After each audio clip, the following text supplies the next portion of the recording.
Assalamualaikum warahmatullahi wabarakatuh. Malam ini saya akan menjelaskan tentang perbedaannya antara jin hitam yang bernama jin ibrit dan al-Mahdi sama sosok genderuwo. Spesiesnya hampir sama. Dia mempunyai postur tubuh yang tinggi, hitam. Perbedaannya cuman di habitatnya. Kalau sosok genderuwo itu biasanya sering menampakkan diri itu di belakang pohon, terus di bebatuan-bebatuan besar dan rumah-rumah tua yang jarang dijamah manusia. Contohnya di daerah Wonogiri, di wilayah Lemah Putih, 60 km dari Jogja. Terus kalau misalkan jin hitam yang berjenis jin ibrit ini sendiri, itu seringkali ada di mana-mana. Tentang kesukaannya tentang jin kedua ini ya sama-sama kayak menggoda wanita, mengganggu tidurnya. Cuman kalau sosok genderuwo ini tersebut yang di sebelah kiri, kalau di layar itu di sebelah kiri, itu habitatnya di hutan, banyakan jarang di pemukiman warga kayak di rumah atau di kantor ataupun di tempat-tempat yang banyak orang lah. Tapi kalau jin hitam yang berjenis jin ibrit itu sendiri itu kerap ada di mana-mana.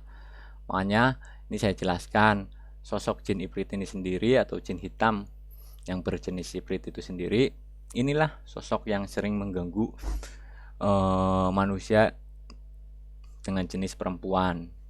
Kenapa saya akan membahas ini? Saya jelaskan. Dari berbagai temu saya atau pasien saya itu sendiri, lebih dari 20 orang itu wanita. Dan saya selalu menemui sosok jin ibrit. Makanya saya jelaskan antara perbedaan jin ibrit sama genderuwo. Jadi perlu diperjelas bahwa kerap kali yang sering kali mengganggu atau membebani atau bermain fisik terhadap wanita itu jenis jin ibrit atau al-Mahdi. Itu kelebihan jin ibrit itu sendiri bisa berwujud apa saja. Contohnya kekasih kita, orang tampan, ataupun intinya pandai berkamuflase gitu. Ciri-ciri orang yang pernah digauli atau pernah berdampingan dengan jin ibrit itu sendiri, satu, ketika dia tidur, bangun tidur itu badannya pada sakit. Kalau orang itu sendiri tidak melakukan rutinitas di saat pagi. Yang kedua, setiap bangun tidur dari manusia yang berjenis wanita itu sendiri, maaf nih sebelumnya, biasanya feminimnya itu sendiri juga terasa sakit. Biasanya seringkali jenis jin ibrit ini sendiri cara mengganggu sosok wanita itu sendiri itu dengan cara merangkul, dengan cara menindih, dengan cara bahkan ada sampai yang masuk ke dalam tubuhnya. Bahkan ada juga yang sampai digauli atau kontak fisik gitu. Itu kelebihan dari jin ibrit. Selain bisa berubah wujudnya, dia juga pandai bermain fisik, khususnya untuk kaum hawa atau untuk manusia yang berjenis wanita. Dan ini keterangan kedua buat sosok genderuwo yang di sebelah kiri, yang background belakangnya ada akar-akaran pohon itu sendiri. Perbedaannya antara genderuwo dan jin ibrit, genderuwo mempunyai taring yang agak panjang. Terus sekujur tubuhnya dipenuhi bulu, bentuk rupanya itu mirip kera. Kelebihan dari genderuwo itu sendiri, satu,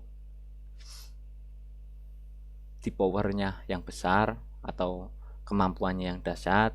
Terus dua, dia juga sama dengan jin iblis suka dengan sosok wanita, cuman habitatnya saja yang beda atau tempat bersemayamnya yang beda. Dan juga kelebihan sosok genderuwo itu sendiri bisa kayak menyetodor, karena ini sosok halus, kan jarang orang yang bisa melihat. Orang yang sering tensi darah atau darah rendah itu sendiri bisa diketanda kutipkan, kalau bukan penyakit fisik, bisa juga dengan hal kejadian tentang adanya sosok makhluk ini sendiri yang menghisap darahnya. Itu biasanya sosok makhluk ini sendiri yang menghisap darah manusia karena terlibat campur tangan orang atau orang yang ahli spiritual untuk dikirimkan kepada korban-korbannya itu. Dan satu perbedaan antara jin iblis dan genderuwo selain tadi yang saya jelaskan di suara. Kalau jin iblis itu sendiri suaranya kayak hipersek lah, intinya kayak mendesanya itu gitu. Tapi kalau genderuwo itu sendiri kayak menggerung, kayak gitu. Jadi buat tamu-tamu saya yang ingin meminta penjelasan apakah sosok genderuwo yang ada di tubuhnya, apakah sosok jin lain, ya saya jelaskan. Yang sering bergaul atau yang sering mengganggu sosok wanita di kehidupan rutinitas manusia itu sendiri, itu namanya jin iblis. Tapi kalau misalkan diganggunya itu di hutan, terus di rumah-rumah kosong, terus di bebatuan-bebatuan besar, ya mungkin bisa dicermati secara detail, itu mungkin sosok dari genderuwo itu sendiri. Maksud ya para subscriber saya bahwa perbedaannya genderuwo dengan jin iblis sama tinggi besar dan genderuwo juga sama tinggi besar. Perbedaannya di taring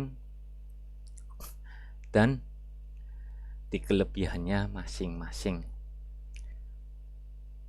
Buat pengetahuan hari ini atau video saya yang nomor 13, saya hanya bisa menjelaskan tentang antara perbedaan sosok genderuwo dan sosok jin hitam yang sering disebut jin iblis atau jin al-madi gitu.